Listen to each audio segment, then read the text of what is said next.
গণঅধিকার পরিষদের সকল নেতৃবৃন্দ, আসসালামু আলাইকুম। বাংলাদেশ স্বাধীনতার স্বাদ আমরা যে উপলব্ধি করার চেষ্টা করা শুরু করেছি, তখনই বিভিন্ন চক্রান্তের মাধ্যমে এই বাংলাদেশের বিভিন্ন সংঘাতগুলোকে দুঃসাৎ করার জন্য একটি মহল সর্বসময় উৎপেতে থাকে। একটি দায়িত্ববান সরকার যখন কর্তৃত্ববাদী শাসন ব্যবস্থা কায়েম করে, তখন বাংলাদেশের জনগণের ভালো থাকার এবং সুস্থ থাকার অবকাশটা বিলীন হয়ে যায়।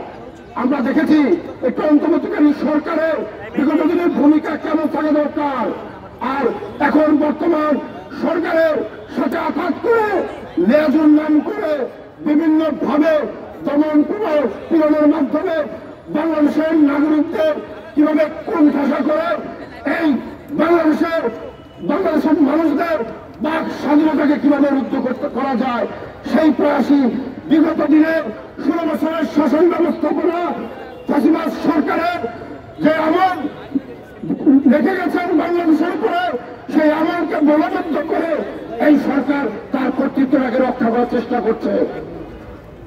আমাদের গণঅধিকার পরিষদের সিনিয়র সহসভাপতি ফারুক হাসানের উপর অতর্কিত হামলা, এটা অবশ্যই কোনো পরিকল্পিত হামলা। এই সরকার, আমি আশা করছি, আমি হরফ করে বলতে পারি, লিখে নিতে পারেন, এই কোনো তদন্ত হবে না।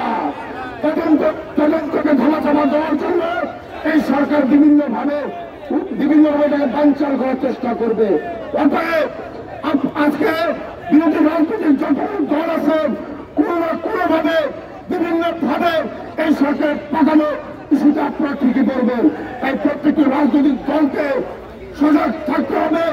এই পাঠানোকে দুঃসাৎ করে অনতিবিলম্বে বাংলাদেশের রাজনীতিকে আরো বেশি শক্তপুক্ত করে কিভাবে বাংলাদেশে আগামীতে গণতান্ত্রিক সরকারকে প্রতিষ্ঠা করে জনগণের সরকার প্রতিষ্ঠা করা যায়, সেই হিসেবে আমাদেরকে নজর রাখতে হবে। আর এই দুর্বৃত্তায়ন যারা করেছে, গতকালকে যারা ফারুক হাসানের উপর যারা হাত তুলেছে, যারা ক্ষমতার অপব্যবহার করেছে, গণঅধিকার পরিষদ প্রত্যেকটি রক্তের ফোঁটা রাজপথ থেকে উঠিয়ে নিয়ে যাবে ইনশাআল্লাহ।